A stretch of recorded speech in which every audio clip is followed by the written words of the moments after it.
É algo que já vem sendo citado desde os tempos bíblicos até anteriormente, mas muito real. Aquela religiosidade que a gente já conversou várias vezes aqui no Despertar, aquela religiosidade externa, aquela que é uma religiosidade que serve para externar aos outros uma crença que você não vive. Nós sempre dissemos aqui que o que você prega precisa ser vivido por você. Que o que você fala quando você sobe num púlpito, quando você está à frente de uma casa espírita, de uma igreja, de uma religião, seja ela qual for, precisa estar coerente entre a prática e a fala.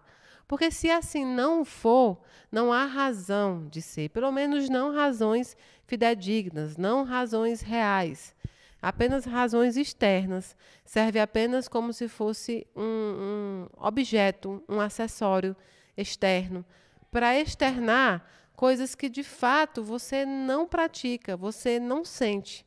Entre falar e praticar existe um abismo que é preciso ser limitado, que é preciso ser encurtado. Porque no momento em que nós pregamos os princípios crísticos, que nós pregamos a religião, cada um na sua, mas que pregamos ali a base doutrinária delas, significa dizer que nós precisamos vivê-las. Nós precisamos vivê-las na prática, o que nós falamos, o que nós queremos que as outras pessoas aprendam.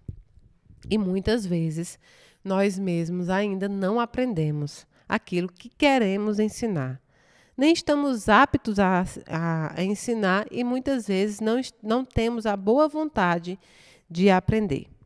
Eu me lembro que logo quando começou os convites para a palestra, eu muito insegura, ainda sou muito insegura para palestrar.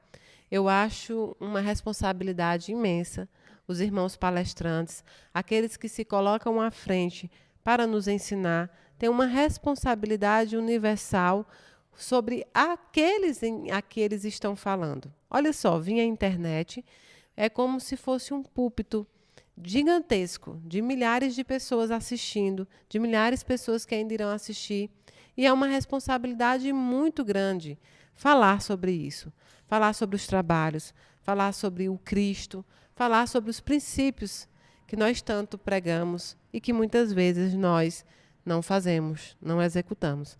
Então, eu me lembro que quando fui chamada para as primeiras palestras, eu pensava muito sobre se o tema daquela palestra cabia a mim, Mayra, falar. Se eu tinha conduta para conversar sobre aquilo. Não é que Deus, Jesus, a espiritualidade, nos exige a perfeição para que nós possamos subir num púlpito e falar para as pessoas. Todos nós podemos pregar a palavra de Deus, pregar a boa positividade, né? Pregar as boas energias.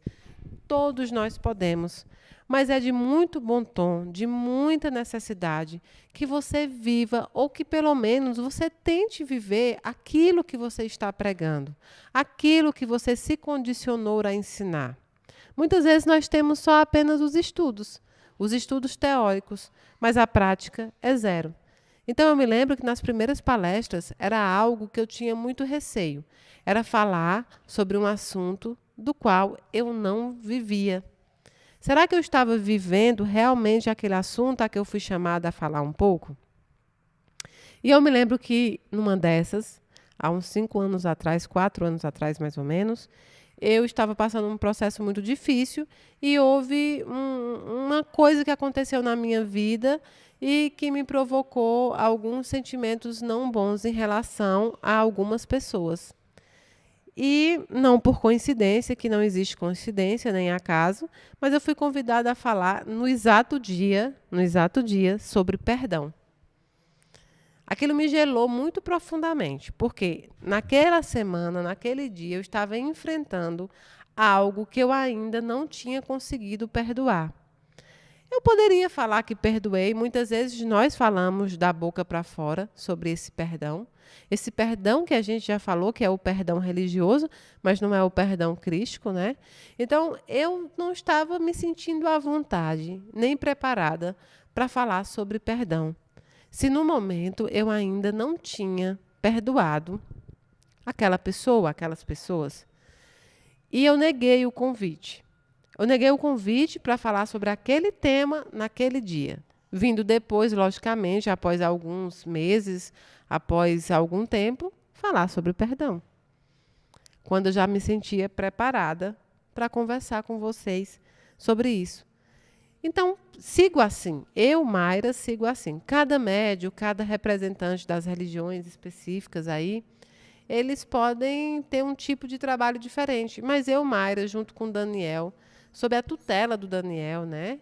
Sou uma pupila, então, sobre a tutela dele, o que nós procuramos fazer é falar e agir de acordo com as nossas falas. Certamente eu não consigo 100% do tempo, certamente eu não ando em grau de perfeição, mas eu sei exatamente quando eu erro, eu sei exatamente o que eu preciso melhorar, eu me conheço, é preciso se conhecer. Seja qual for a questão, ética, moral, religiosa, que você exponha para os seus pares, para os seus irmãos, precisa ser falado e ser vivido. Quando nós vamos fazer uma oração pública, nós estamos entregando ali a Deus, a espiritualidade amiga, as nossas intenções. Porém, o orador também pretende, quer entregar as intenções de todo mundo ali que o rodeiam. É como nós fazemos aqui no início. Eu fico pensando, fico vibrando nas petições de vocês também, mas não somente da Mayra. Em que pese no recolhimento do meu quarto, eu também orar e pedir por todas estas coisas, mas em público é diferente. Em público é mais abrangente, mas muitas vezes não é mais intimista. Então, quando você está a sós com a espiritualidade, com Deus, você pode expor com as suas palavras aquilo que você deseja, você pode conversar com Deus muitas vezes dentro daquilo que você acredita que não está bom, dentro da sua revolta, dentro da sua tristeza, sem ter medo até dos julgamentos humanos pequenos que nós sempre enfrentamos. Então, é isso. Quando você se encontra com Deus, né, na sua intimidade, a sua oração se torna mais intimalista, a sua oração se torna mais familiar. E é por isso que Jesus diz isso, né? Se recolha ao seu quarto para falar com Deus. E não é sobre a pedra, sobre o tijolo, sobre a casa formada, que, como o autor mesmo fala, nem todas as pessoas possuem, mas é sobre essa casa, esse templo criado entre você e Deus, dentro da sua intimidade, onde você pode ser você mesma, onde você pode falar com a sua forma, onde você não vai se preocupar com o olhar, com a opinião que os outros estabelecem sobre você. Estará somente você e Deus e a espiritualidade. Muitas vezes você procura pessoas que, ao seu ver, pessoas encarnadas, poderiam te ajudar em influência dentro da sociedade ou que possui uma determinada profissão que naquele momento para você seria de útil ajuda, mas muitas vezes você recebe portas fechadas. Nem sempre as pessoas estão prontas a nos ajudar ou preparadas a nos ajudar ou até mesmo querem nos ajudar. Para que a gente consiga essa ajuda depende também da outra pessoa que está nesse liame, né? Na outra pessoa que está nesse outro lado da comunicação. E a gente acha, né, que não tem mais jeito, mas a gente esquece que o mais poderoso é Deus, que o ser, que se a gente pode nem chamar de ser, mas que essa inteligência divinal, essa inteligência universal, é a coisa mais poderosa que você pode encontrar em todo a humanidade. Então, você se esquece que você tem uma condição de falar com Ele direto, uma ligação direta com Deus, uma ligação direta com os intercessores, uma ligação direta com Jesus Cristo. Você pode fazer essa chamada diretamente, conversar com Ele, expor seus motivos, né? Expor suas questões, e você esquece que você tem essa regalia, porque é uma regalia poder falar com Deus, né? É uma regalia poder ser escutado por Deus nos nossos momentos.